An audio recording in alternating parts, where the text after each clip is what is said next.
Y'all, welcome back to Kentucky Fried Wargaming, where two guys who aren't qualified to talk about anything decide to talk about a game with heart math and chance. I'm Joe. And I'm John. And we're starting day 2 of our faction focuses. We are currently working on doing all 27 of them. As time of recording, we got, 7 down? And now we're getting ready to dive into the next big bundle. But we're going to get a little heretical on this episode, John. I feel at home. I feel uncomfortable. We're in the dark part of the trailer park now, and I could not be more excited. I swore I would never go back, and here you are, dragging me home again. We're going to drink a ton of Mountain Dew, play Gears of War, and watch The Crow. So, let's go. A lot of that sounds shamefully good. How dare you? Today, we are going to start with what I think sometimes is misconstrued as the more generic of the Chaos factions, but I think, especially with this new rules release, is a very, very compelling group of rules. We're going to go with the Chaos Space Marines. Yes. And right off the rip, I think we should give a similar disclaimer to what we did for regular Space Marines, non-spiky Space Marines. And that's that there is a whole lot of breadth of factions within Chaos Space Marines in the fluff. But we are going to try our best to just come at it in a general sense. And speak in generalities as much as possible, and similar with the rules. So John, on sort of like the broad scope, how would you elevator pitch me Chaos Space Marines? Okay. So Chaos Space Marines are not just like spiky, evil Space Marines. They used to be. If you're a returning player, you're probably used to them being that way. But in the lore, they have really changed to be renegades and these like iconoclast characters that have a span like this big breadth of narrative. Mm-hmm. Everything from complete and total monsters who know what they're doing, choose to be monstrous, and continuously force that, to morally ambiguous, sometimes heroes, in the case of like Cypher, who sometimes actually genuinely help people. And some of them are just mindless monsters who don't know what they're doing. Right? So like they're a very wide faction. It's really hard to nail the hammer on the head. Nail on the head with the hammer. There we go. We're starting off strong here today, John. Listen, I'm so excited about these rules. I want to talk about the rules right now, but I can't. So I got to explain what it means to be in a Chaos Warband. So basically, everything is classified as a Chaos Warband that is not part of the Imperium. So if you aren't part of the like Astra Militarum, you're a traitor guardsman unit, right? You're a rebel. You're not part of it. If you're a Space Marine chapter that no longer sides with the Imperium, you're a Renegade chapter. Which means you're a Chaos chapter as far as they're concerned.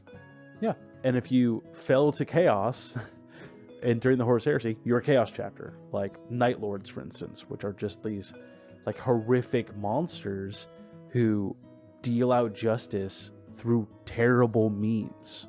Like evil Batman. Do horrific torture, and they're my wife's favorite faction.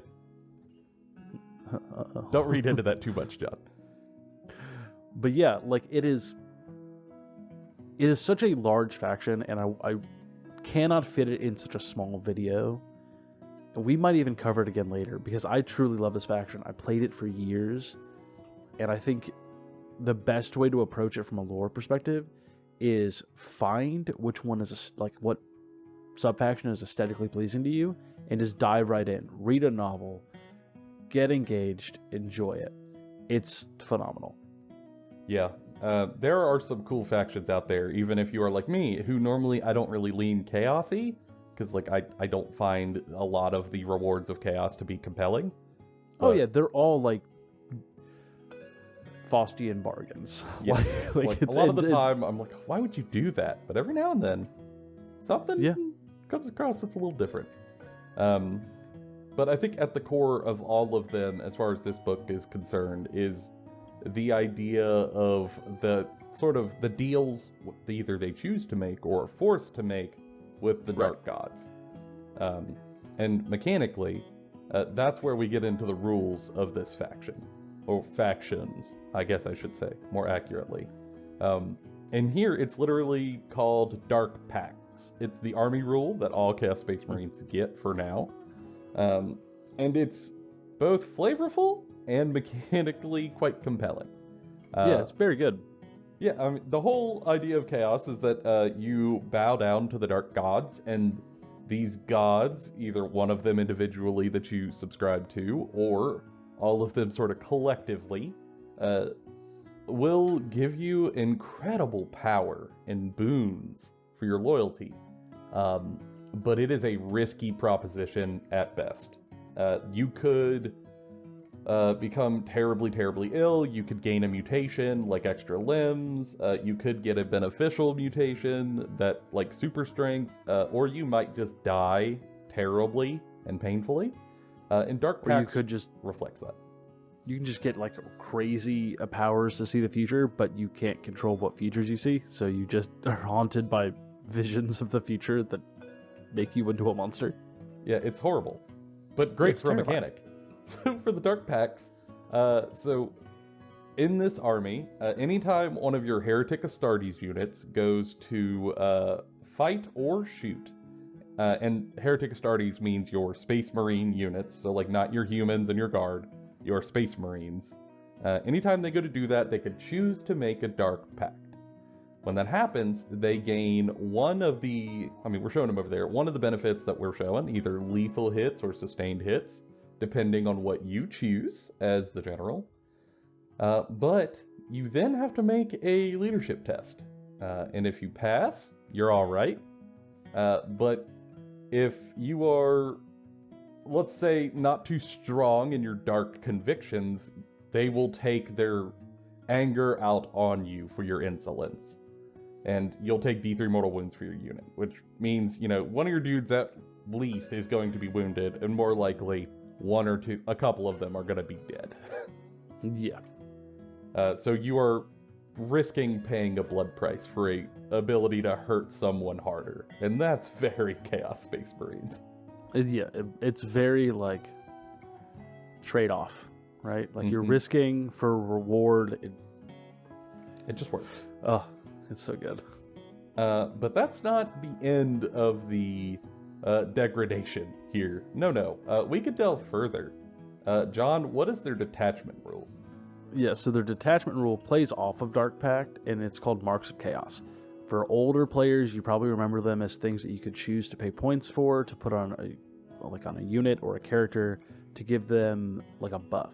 And that's kind of the same thing here. It wasn't in previous editions, but it's returned, and it's to a benefit, right? So these marks are marks of one of the 4 Chaos Gods, or all of them undivided, onto a unit or a character that whenever you, depending on which one you chose for your Dark Pact, will give you a buff.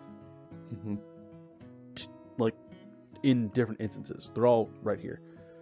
There's Khorne, Tzeentch, Nurgle, Slaanesh, and surprise inclusion that's very exciting, Undivided, where you don't have to pick one of the Chaos Gods. You can just be Chaos. Yeah. Which is great. So you're going to give at least one. You're going to give one to every squad. It's just which one you're doing. Yeah. Like they do not cost points. You just do it, right? But again, can only be for the Chaos Space Marines. Can't be for Cultists, can't be for Traitor Guardsmen. Only Space Marines. Chaos Space Marines. They're the heart of this force, truly. There is some restrictions for flavor reasons, because flavor is king. It's eternal. Psychers cannot take the Khorne one. You cannot be a Khornate Mark and be a Psyker. Khorne no like wizard. He beats up them wizards. The other thing is, if you have a character that wants to join a unit, they have to share the same mark. Right? So you can't have a Nurgle Chaos Lord and Slaanesh Legionnaires. They have to both be Nurgle or both be Slaanesh. Yep. Makes sense. And this provides the army with a massive amount of flexibility. You could just take the same models you play into 5 separate games and give them all the same mark, and those are now 5 separate lists entirely.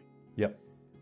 Like, This provides so much variation with your army without you requiring to go out and buy new models all the time, that you could just play a different army every time you play if you wanted, which is great. Yeah, like, it's phenomenal. I think this really makes this army sort of compelling if you're someone out there who likes to list build and you really love like tinkering and opening the toolbox and building all sorts of different wacky ideas. This is going to give you material for days.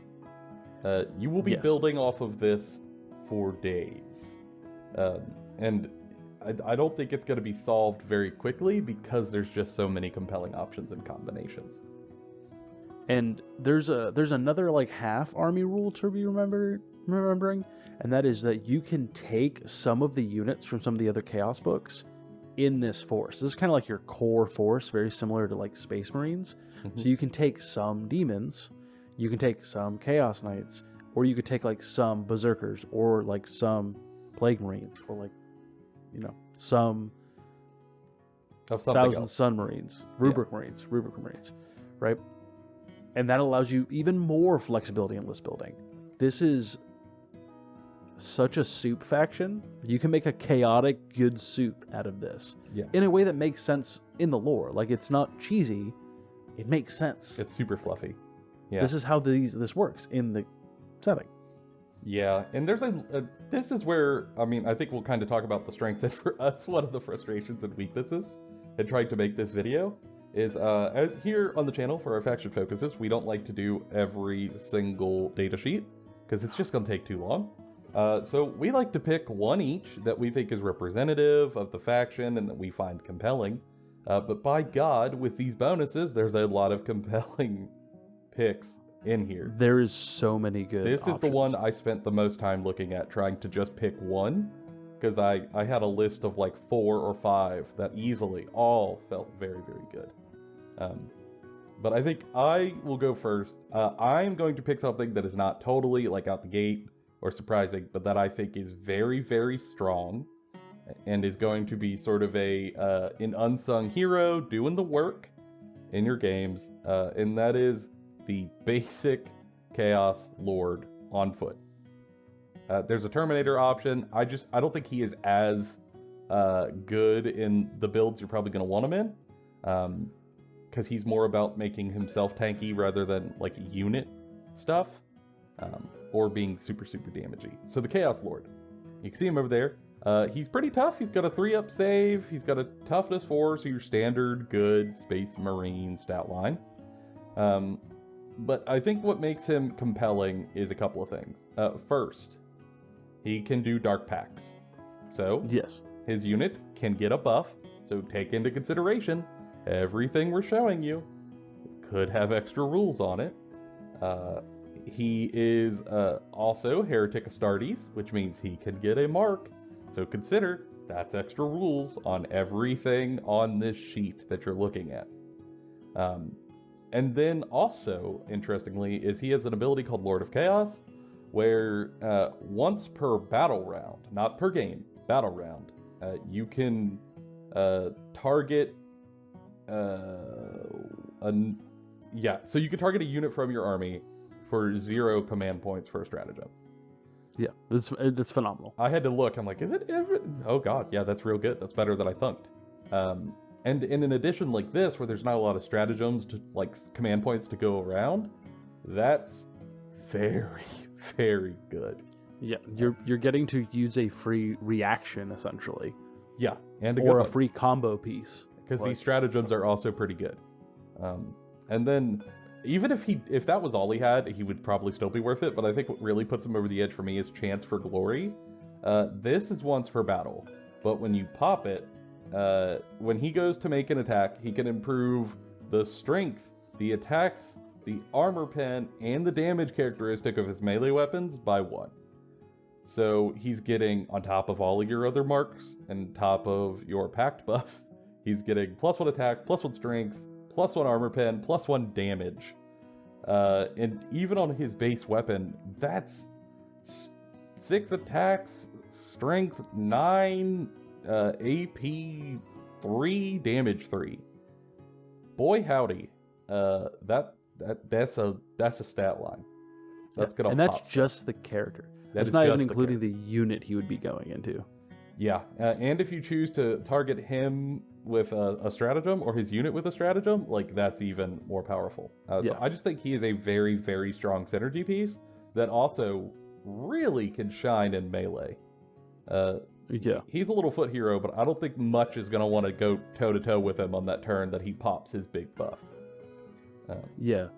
Especially if he's in the unit that I'm picking. Yes, right? Because he's got to go with something, right? Like, that's his whole point. Unit I'm picking. Chaos Chosen. Yeah, Legionnaires, but Chaos better. Chosen. They're Legionnaires, but better. They have 3 wounds, so they're tough, right? Much tough. You'd be surprised how much just having 1 more wound makes these guys impossible to deal with, right? Mm-hmm. They can shoot and declare a charge on the same turn in which they advance and fell back. It allows them so much flexibility. Right? Yeah.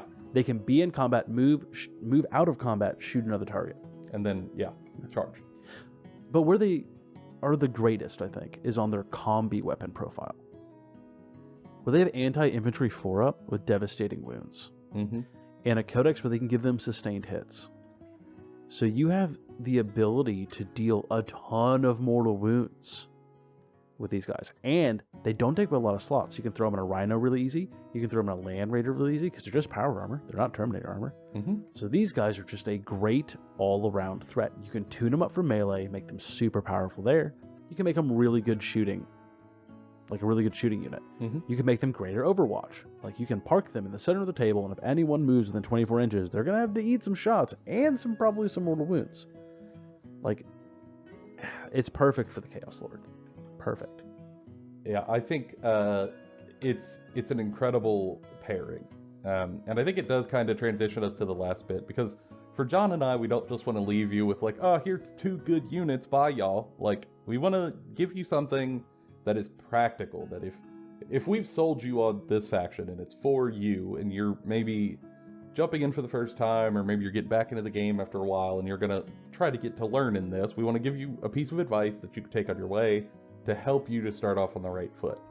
And for both of us, I mean, it's absolutely unanimous. This book is this index seems to be heavily based around the idea of power pairs. Yeah, 100%. And a power pair is a gaming concept where you take 2 units that by themselves are maybe okay or slightly underpowered, but together their synergies pop off, and now you've really got a threat on your hands. And there are a number of those in the book where, you look at X unit on its own, it's okay. You put hero in unit, now we're looking good. You put Mark of Chaos on that unit with hero in unit. All right, now we talking. And then you dark pact it. Oh dear God.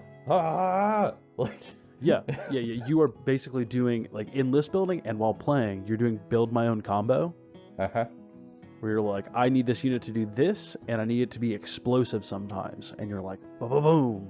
Like, you can just set up these 1-2 punches of these units, and you can do that across the whole force. And if you need to protect them, you can just put a bunch of chaff with the cultists in front of them. Cultists, guardsmen, all sorts of stuff. Go. So yeah, definitely when you're reading through this index, find a character you really like and what's its accompaniment, right? The power pairing is most important here with this faction. Yeah, I think if you could come up with just a couple of power pairs that you personally like, and have a little plan in your head for how you're going to use them, you will probably find that you're going to do fairly well right off the rip, just because you took the time to think of a couple of pairings that make some sense. And I hope you do, because this is a very, very cool index, and I had to do well on this one because it's the faction my wife's kind of interested in, and if I duffed it up on this one, I'm in trouble. So, well done. And if you want to help me to do well, you could talk in the comments about how cool Chaos Space Marines are, and that will make her feel like I did a good job, so that I'm less likely to be in trouble. And if maybe Chaos Space Marines aren't for you, don't you put your hands up, John. You know my wife. If you decide that Chaos Space Marines aren't for you, though, and you're still looking for a faction, look around. We're going to be covering every one of these factions on the channel, and hopefully something fits for you. mean, there's 27 of them. Something's got to work.